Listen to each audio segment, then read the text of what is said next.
El día de hoy me voy a permitir hablar de algunas aproximaciones para explicar el tema que nos concierne. El ser humano en promedio adulto consume de 45 a 60 toneladas de comida. Haciendo el comparativo de que un rinoceronte pesa aproximadamente 3 toneladas, rinoceronte blanco, mientras que el elefante africano está más o menos en 7 toneladas y la ballena azul en unas 190.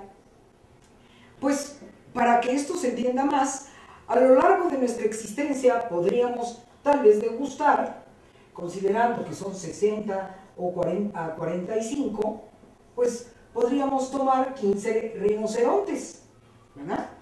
Pero si queremos una mezcla de sabores, a lo mejor podríamos tomar 6 elefantes africanos más un rinoceronte, o bien saborear la ballena azul, pues un poquito más de la cuarta parte.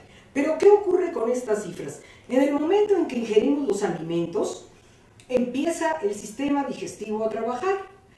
Vamos a considerar también que esos alimentos tienen medidas altamente higiénicas, altamente profilácticas, y que no hay bacterias que perseguir ni parásitos.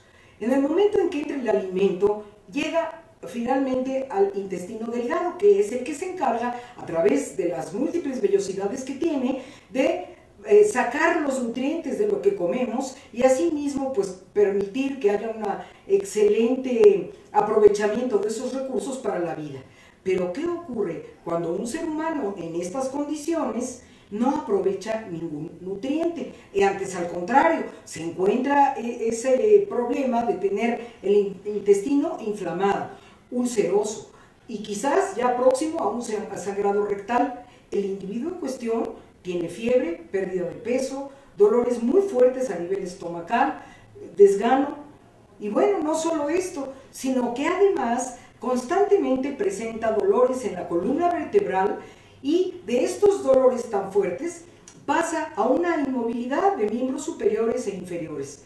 Bueno, pues entonces hay múltiples estudios y no se encuentra el porqué hasta nuestros días. Nos estamos refiriendo a la espondiloartritis asociada a la enfermedad de Crohn.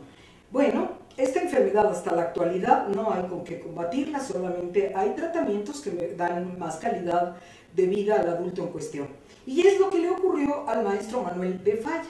Entre otras cosas, él sufrió esto, pero también tenía fuertes obsesiones, de tal manera que él llevaba un registro hora por hora de los padecimientos físicos que iba sintiendo. Y además estaba profundamente obsesionado por el polvo y sus gérmenes. ¿Por qué? Quizás él tenía constantes episodios de bronquitis y catarro. Pero otra de sus obsesiones fue desde muy pequeño, cuando él escuchó el poema de Jacinto Verdaguer, un poeta catalán, que escribió sobre la Atlántida, que nos relata Platón en sus diálogos. Bueno, ¿qué ocurre entonces con el maestro de Falla? Cae en una obsesión y él por momentos sentía que la tierra donde él caminaba se hundía, y qué mejor hacer un homenaje a esta parte de la tierra. Bueno, aquí tenemos entre los dos continentes situado pues la Atlántida. Otros la sitúan acá alrededor de la isla de Sicilia, en el mar Mediterráneo. Lo cierto es que no hay una base científica para decir existe o tampoco podemos desechar esta teoría. Más aún cuando el 9 de enero de este año se encontraron lingotes, más o menos 39, en un naufragio de hace 2600 años alrededor de Italia, con el metal que era el característico que narra Platón en sus diálogos de las luces rojas. Bien, todo esto ¿a qué va? A que esa obra era la obra magna del maestro de Falla, obra que él no terminó. Era una cantata magna, escénica, que duraba y duraba. Fíjense ustedes, dedicó 20 años de su vida a ello y no la terminó. Le sorprende la muerte antes de encontrarse con la Atlántida.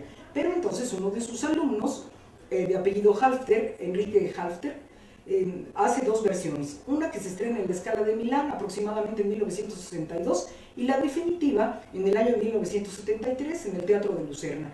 Todas estas cosas quisiera ahondar en ellas y platicarte más el próximo jueves 12 de marzo en punto de las 18 horas y el sábado 14 en punto de las 12 horas.